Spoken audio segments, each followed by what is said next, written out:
Hey guys, welcome back. I'm Macon Campbell and this is maconSTUFF.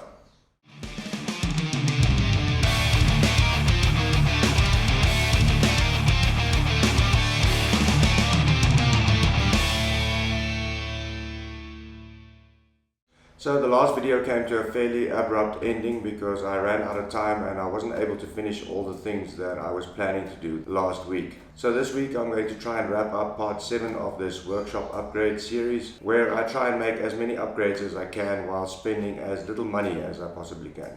Okay, so in my last video I mentioned that this miter saw station was probably going to stay exactly the way it is, as I wanted to make a modification to this miter saw. I have since decided that I'm going to make the modification now, so while I'm at it I may as well go ahead and address some of the issues that I have with this unit. So the modification I'm planning to make to this machine is shortening these arms. Now I've decided that having a cut length of about 15 or 16 centimeters is more than enough for my needs. So taking that into account, basically my cutting head only has to move out about that far, which means that I can shorten these arms by at least 14 or 15 centimeters. So I'm not going to be cutting the original arms shorter because obviously I might want to sell this saw someday. I do happen to have some mild steel round tubing which closely matches the outer diameter of these. These ones are exactly 25 millimeters and the ones that I have are about 25.5 millimeters. So that means I'm going to have to shave off about half a millimeter from the outer diameter in order for them to fit on here. I'm not exactly sure how I'm going to do that yet, but I'll figure it out. First things first, I'm going to take this thing outside and clean it up a bit so that I can have a better look at how all of these parts go together.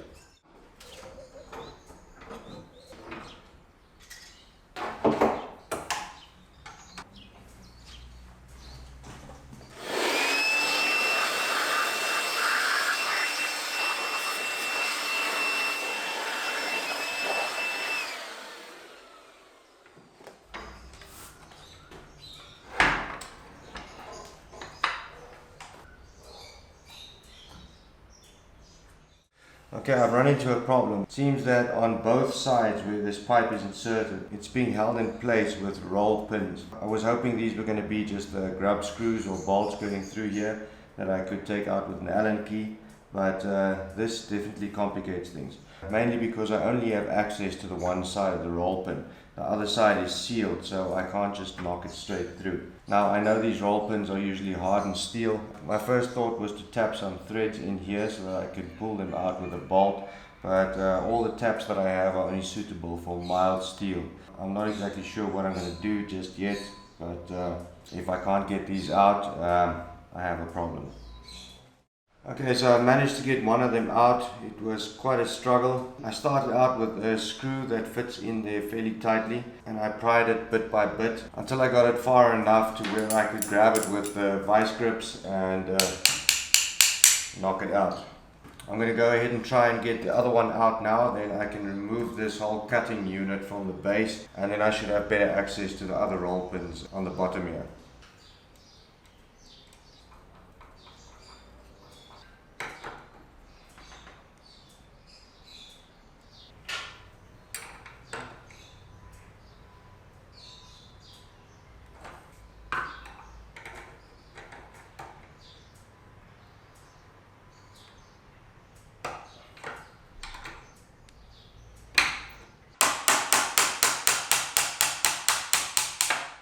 Okay, there we go. This one came out a whole lot easier than the other one. So let's hope the other two don't give me too much grief.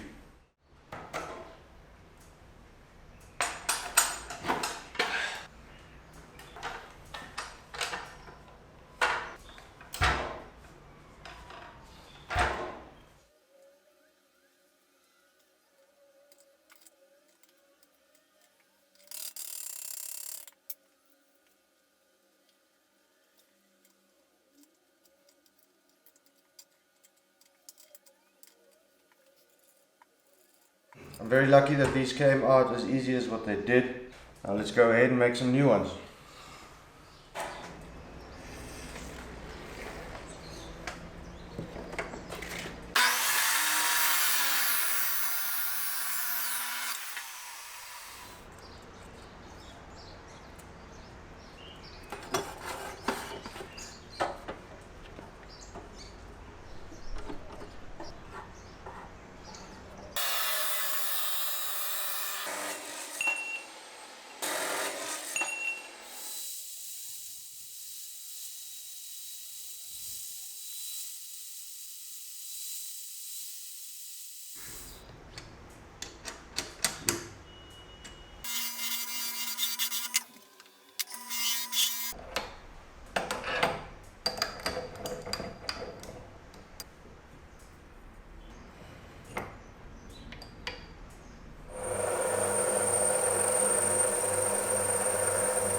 Okay, so I've had a change of heart. Getting this thing sanded down to the proper diameter is just taking way too long. Now you're probably thinking, why don't I just put it in the machine lathe and turn it down? Now the reason for that is this piece is just a little bit too big to turn on that mini lathe. So I've decided I'm going to go ahead and cut these original pipes shorter and just drill a couple more holes for the roll pins. So if I do decide to sell this thing someday, that is just something I'm going to have to disclose to the new owner. So let's get it done. Okay, there we go. Guess there's no turning back now. Now I just got to drill the holes and we can put it back together.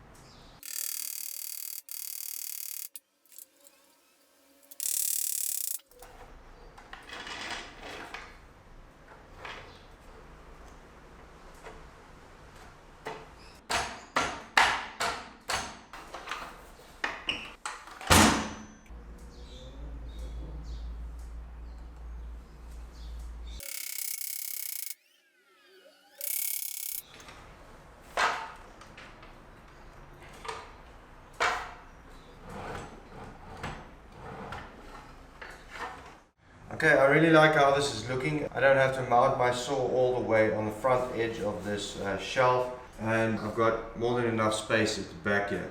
This also means that I can move this unit right up against the wall. So that also means that I'm not messing all the sawdust into the back of the cupboard here, making it a nightmare to clean. Another thing I can do now is reduce the width of the gap that the saw is currently sitting in. With the shorter arm at the back, I don't need nearly as much clearance on the sides. This means I can take a good 25 centimeter chunk out of this middle piece. So another thing I have to address, not related to the saw, is the general construction of this unit. Now when I made this, I had never built any kind of cabinet before in my life. So as you can see, I mounted this top piece into the side of this upright, which is not a clever way of doing it. Because in this configuration, any load or weight or force that is being applied to the top of this is purely being held by the 3 or 4 screws that I have in from the side. Now a better way, and probably the right way to do it, is to mount this on top of the side panel so that the force is distributed along this edge. So the screws are basically just there to keep it in place, but the load is being carried by the side panel. So I'm going to be taking most of this thing apart so that I can reduce this gap, and the side pieces I'm just going to mount on top. And finally, I don't know if I'm going to do that now, but I may also build some kind of hood to go over here, just to try and keep as much of the mesh that is made by the saw in one place.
Okay, so it's turning out to be a bit of a bum week. I haven't been able to spend as much time in the shop as I wanted to. So even though there's still a couple of things that I like to do to this miter saw station, I think I'm just going to leave it as is for now, because there's still a couple of other things that I'd like to get done this week. Before I move on though, there is one thing that I would like to take care of, and that is these window holes over here. I don't want to leave them open because that just leaves more space for dust to collect and more places for me to clean. Now I've been racking my brain for the last day or two trying to think of a way that I can close those up without too much effort.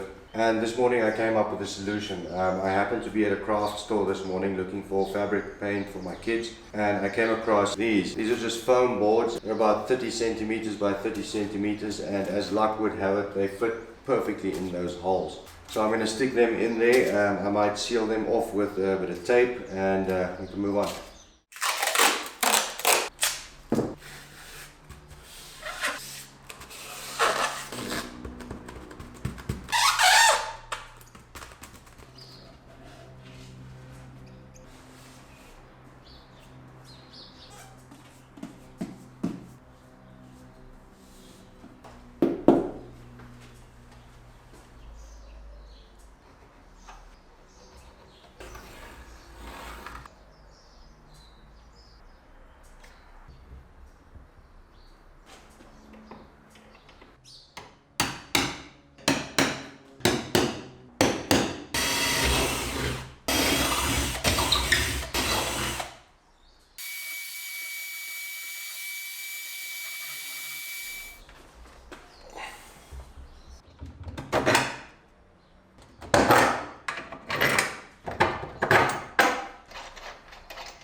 Okay, so for now I'm going to stop right here, but at some point in the near future I'm going to be building a hood to go over this miter saw, and I'm going to try and come up with some kind of solution for storage inside all of these gaping big holes. Now I haven't decided exactly how I'm going to do that, but if that's something that you'd like to see, then I guess you're going to have to subscribe.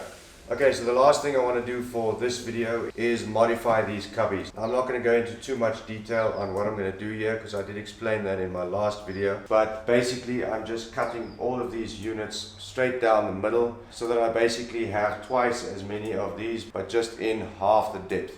So first thing I'm going to have to do obviously is clear all of this stuff out here so that I can take these units off. So let's do it.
Okay, so everything is reassembled and ready to be put back on the wall. Now I'm going to be putting two of them up on this side where they originally were. Only difference is I'm going to mount them slightly higher, and I'm going to mount them a little bit away from the corner of this wall. So I've gone ahead and I've closed up all of the original holes. Now I'm going to go through the same method that I did when I hung the cupboards on the other side. I'm going to have to cut myself a piece of wood that I can use as a third hand kind of, so I can get the holes marked and get these things up against the wall. Now the other two I'm probably going to put on exactly the same place, but just on the other side of the wall so that I have some storage over there too. Okay, so let's get it done.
Okay guys, that's pretty much as far as I'm going to go with this episode. I have managed to somewhat tidy up this corner and I think it's looking really nice, but behind the camera everything is still pretty much a mess. So I don't want to bore you too much with cleaning and sorting stuff out. So what I think I'm going to do is I'm going to make a follow-up video in about a week or so where I pretty much do a shop tour. I haven't done a shop tour in probably 2 years. So once I've cleaned up and sorted out and packed everything away and got everything set up the way I like it, I'll do a walkthrough of the shop and show you all the changes that I've made. Now all these changes that I've made are things that I've been putting off for months, some things even years, and pretty much all of the upgrades and changes I made cost me very little to no money at all. So I'm really happy I finally got around to doing it, and I look forward to starting some more projects in the future. So as always, thank you very much for watching. If you enjoyed this video, give me a thumbs up. If you have any comments or suggestions, go ahead and leave them down below. And once again, till next time, keep making stuff.